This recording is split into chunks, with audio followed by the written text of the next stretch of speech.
Studio आमी।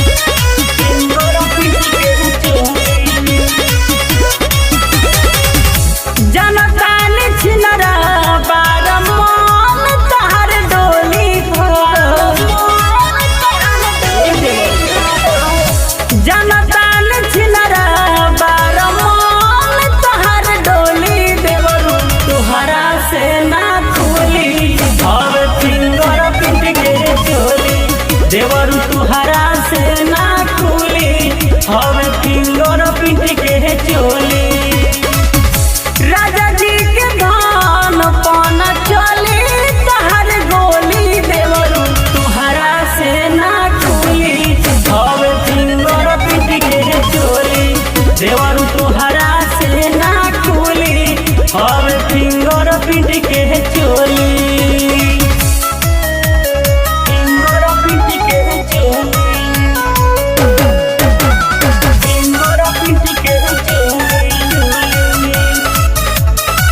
Music by Aman Rock.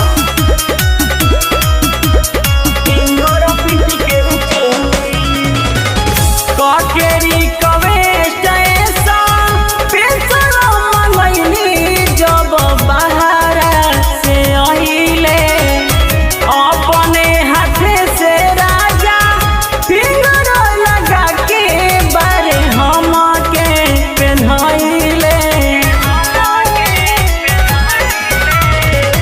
काकेरी कवेस्ट ऐसा pension मंगैनी जब बाहर से आइले अपने हाथे से राजा फिंगर लगा के बारे हम के पहनाइले। गले देवे न दाल हमके बुझा जानी भोली हो।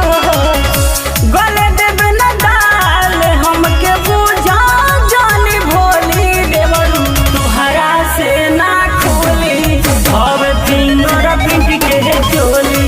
देवरू तुहरा से ना खुली हवे फिंगर प्रिंट के चोली।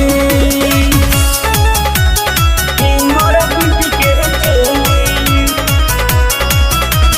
फिंगर प्रिंट के चोली।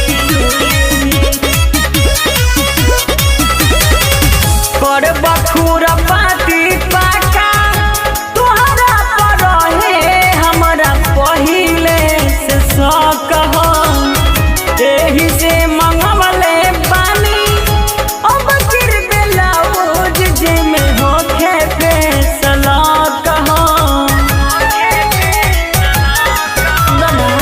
कर बखूर पाती पाका तुहरा पर रहे हमरा पहिले से शौक हो। एही से मंगवले बानी अब फिर ब्लाउज जे में होखे फैसला कहो। दीपक मंडोला मुमता जुआ जानी लोली हो। विकास बिहारी मुमता जुआ जानी लोली। देवरू तुहरा से ना खुली हवे फिंगर प्रिंट के चोली। देवरू तुहरा से ना खुली हवे फिंगर प्रिंट के चोली। राजा जी के धान पाना चली तहर गोली। देवरू तुहरा से ना खुली हवे फिंगर प्रिंट के चोली। देवरू तुहरा से ना खुली हवे फिंगर प्रिंट के चोली। माँ अम्बे रिकॉर्डिंग स्टूडियो आमी।